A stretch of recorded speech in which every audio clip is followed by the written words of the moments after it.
E falando em poesia e falando em escrita, vamos conversar com alguém que vai nos iluminar mais o tema ainda. Verdade, viu, Jéssica? Nós vamos conversar por Skype com o pesquisador e escritor Adilson Roberto Gonçalves. E é com ele que nós vamos falar agora. Adilson, seja bem-vindo aqui à nossa varanda também, mesmo que seja via Skype. Bom dia para você. Bom dia para todos vocês, é um prazer estar aqui conversando com vocês sobre esse tema tão prazeroso que é a escrita e que é a poesia. E o que representa a escrita para você, Adilson? Olha, como foi falado aí pelos dois depoimentos, realmente são muito sinceros e é isso mesmo, né? Poesia, ela se baseia no sentimento. Nem toda poesia a gente consegue transformar em escrita, nem toda poesia vai virar um poema, alguma coisa que possa ser compartilhada. Mas eu acho que é esse o principal ponto de partida, é o sentimento que nós temos.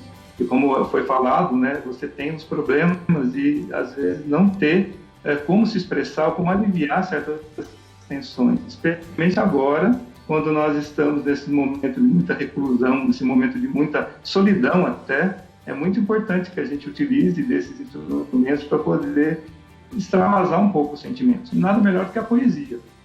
Sem dúvida, sem dúvida. Agora, Adilson, é interessante a gente falar que você é membro fundador da Academia de Letras de Lorena, inclusive também tem sido presidente de lá por 4 anos.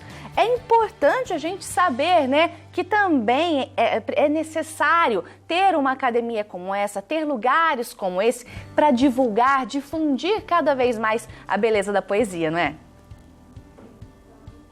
Não, com certeza, né? E essas academias de letras ou academias culturais, elas não trazem apenas os escritores clássicos, né, de romances e poesias, nós temos também vários escritores de várias outras áreas, né? E o que é importante é isso, a academia em si, muitos têm aquilo como algo muito nobre, uma coisa muito longe, né? Mas ela acaba sendo um marco na cidade, no estado, no país, numa região, para poder dizer, olha, aqui tem um grupo de pessoas que realmente pensa a cultura, que pensa a literatura, que pensa essas formas de expressão do sentimento. E é importante que tenha, né? Em Lorena, a gente tem ali vários escritores, nós tivemos a iniciativa principalmente do já falecido professor Nelson Pecciota, ele foi um dos que capitanearam a instalação, a criação dessa academia, e eu tive a sorte de ter sido convidado por ele, né, e participar dessa criação, e fui presidente lá por um período. A academia continua, hoje a professora Neide, que é a presidente, e nós temos atividades corriqueiras, né? E todas as academias são isso, inclusive os clubes de leitura. Não precisa ter uma academia que seja algo totalmente, vamos dizer, fundamentado, né, com estatuto e toda aquela parte de legislação. Basta um clube de pessoas, um grupo de pessoas que se reúne, mesmo que seja virtual, como a gente está fazendo agora, e para poder discutir a escrita, poder discutir a poesia, ter espaço para colocar os seus poemas, as suas vontades, os seus desejos, as suas ansiedades, angústias e tudo mais.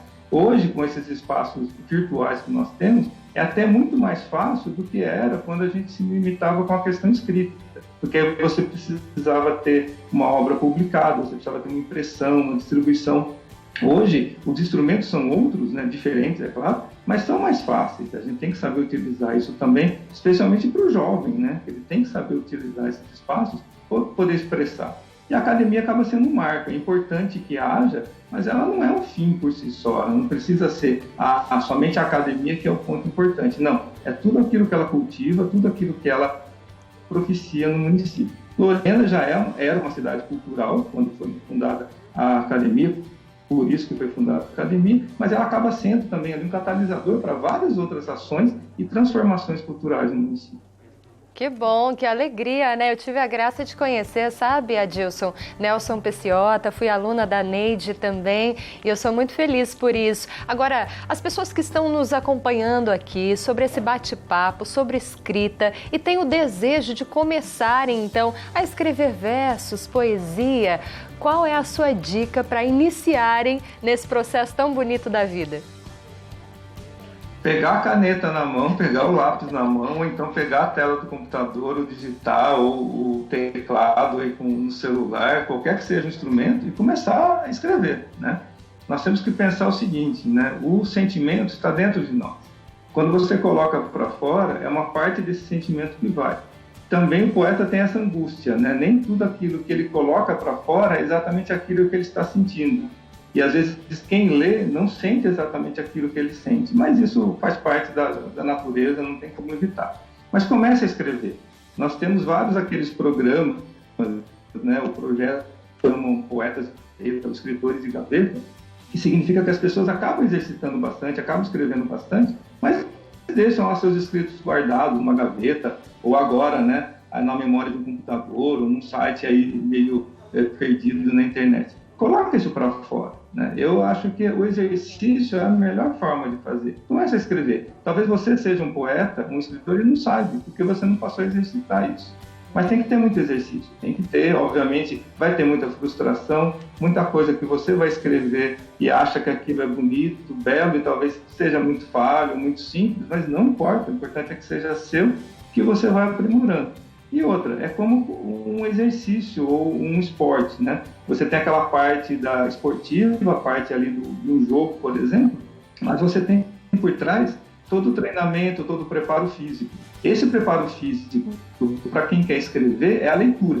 E isso é fundamental, né? Todos os bons escritores que se conhecem em qualquer tempo, de qualquer gênero, de qualquer estilo, sempre são excelentes leitores. Então, eles leem bastante. Nós temos que ler muito para poder ver o que os outros escreveram, como são os estilos dos outros, para saber daquilo que você gosta, daquilo que você não gosta, qual que é, o que você tem mais afinidade, o que não tem, e a partir daí começar a desenvolver a sua escrita.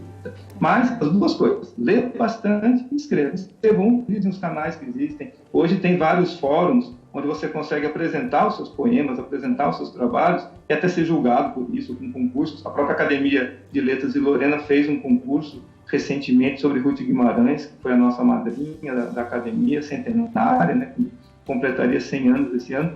E as pessoas participam, quer seja por meio das escolas, quer seja por meio simplesmente por livre e espontânea vontade. Então, eles podem participar. E é uma forma de observar. Ah, meu poema não foi selecionado, eu não sei como é que foi. Tudo bem, tem outro, né?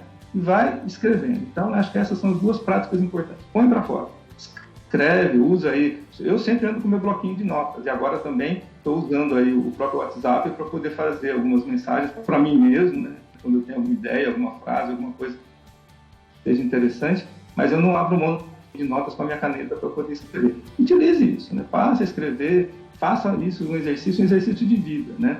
Como disse a senhora lá, realmente aquilo você põe para fora. Você se sente muito melhor quando você escreve. Isso sem dúvida nenhuma. Que lindo! A gente queria agradecer a presença aqui para poder falar um pouquinho sobre a poesia para a gente, sobre os seus trabalhos aí também, como a gente pode também se tornar um poeta, um escritor. Obrigada, viu, Adilson, pela presença. Muito obrigada. Um abraço.